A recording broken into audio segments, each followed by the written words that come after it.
Newly sworn-in President Luiz Inacio Lula da Silva walked up the ramp of the presidential palace, flanked by members of Brazil's diverse society, including an indigenous leader, a black woman, a disabled man, a child, and a rubbish collector.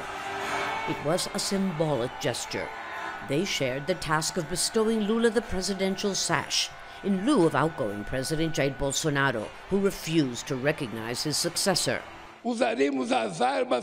We will use the weapons that our adversaries fear the most, the truth that prevails over lies, hope that conquers fear, and love that defeats hatred. Thousands of supporters from all over Brazil had come to witness the return of the man they call the people's president. Firemen doused them with water to help overcome heat and exhaustion. Many, like Tatiana and Adriana, had arrived before dawn. We've been waiting for 4 years for democracy, for the Brazilian people to eat and have jobs. Lula's political comeback is nothing short of extraordinary. In 2018, he was sentenced to a nearly 13-year prison term for corruption, although he was later released after his sentence was overturned. 8 kilometers from the palace, fierce opponents camped near a military barracks, refusing to recognize their left-wing president. They vow to continue resisting Lula, who won by a very small margin in a bitterly fought election. But his supporters are overjoyed. Lula himself was overcome with emotion when he spoke of ending hunger among the poor. Lines of people at the doors of butcher shops looking for bones to alleviate hunger, while at the same time others wait to buy imported cars and private jets. Such a social chasm is an obstacle to the building of a truly just, democratic society. Lula is promising to reinstate most of the social programs that made him so popular during his first 2 terms.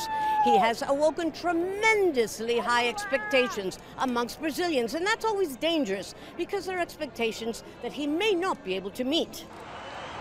Lula's powerful opponents, led by former President Bolsonaro, are determined to thwart his government at every turn, leaving the new president little time to celebrate. Lucia, Newman, Jazeera, Brasilia. One of Lula's campaign promises was to take action on the Amazon rainforest. Let's explore more of that with Professor Carlos Nobre, a climate scientist and Nobel Peace Prize laureate. He joins us live from Brasilia. Professor Nobre, the destruction of the rainforest broke new records under the leadership of Jair Bolsonaro. Briefly, just how bad was the deforestation and why was it allowed to go unchecked, do you think? Well, good evening, Terry, and good evening to all.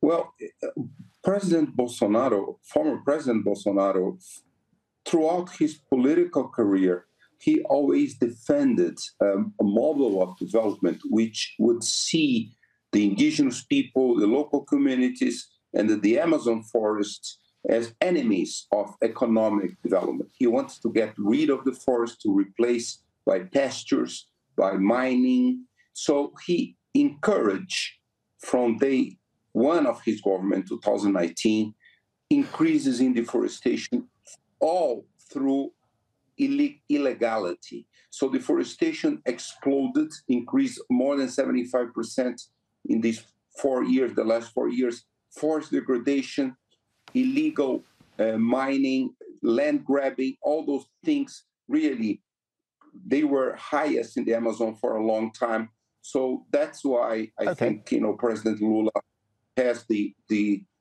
right proposals to stop the destruction of the Amazon. And Professor Nobre, we're told by the experts that the Amazon rainforest is a vital resource in the fight against climate change. Lula says, look, he wants to protect the rainforest, but he also knows that agribusiness is a key component of the economy.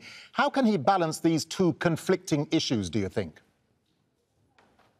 Well, in fact, I mean, during the opening discourse earlier today, he said something very important because Brazil has about 1.6 million square kilometers in cattle ranches. And Lula said there's 300,000 square kilometers of highly degraded pastures, and we can really move towards a much more sustainable livestock farming, really getting a lot of these areas for reforestation. So Lula has a plan to restore forests in many of these areas and to improve the productivity of livestock farming. So I think this is very positive. And also the modern agribusiness in Brazil all over the world would favor the so-called regenerative agriculture.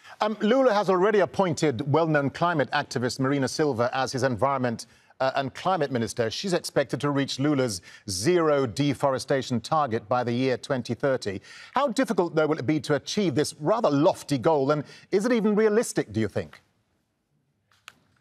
Well, it is realistic because when Lula was president 20 years ago, in 12 years, President Lula, 2 terms, and then President Dilma, deforestation reduced 80% in the Amazon. So they know how to do it. It's more difficult now because organized crime really took over all these actions in the Amazon. But I'm very optimistic that actually in 4 years, in his term as president, deforestation rates will reduce to close to zero.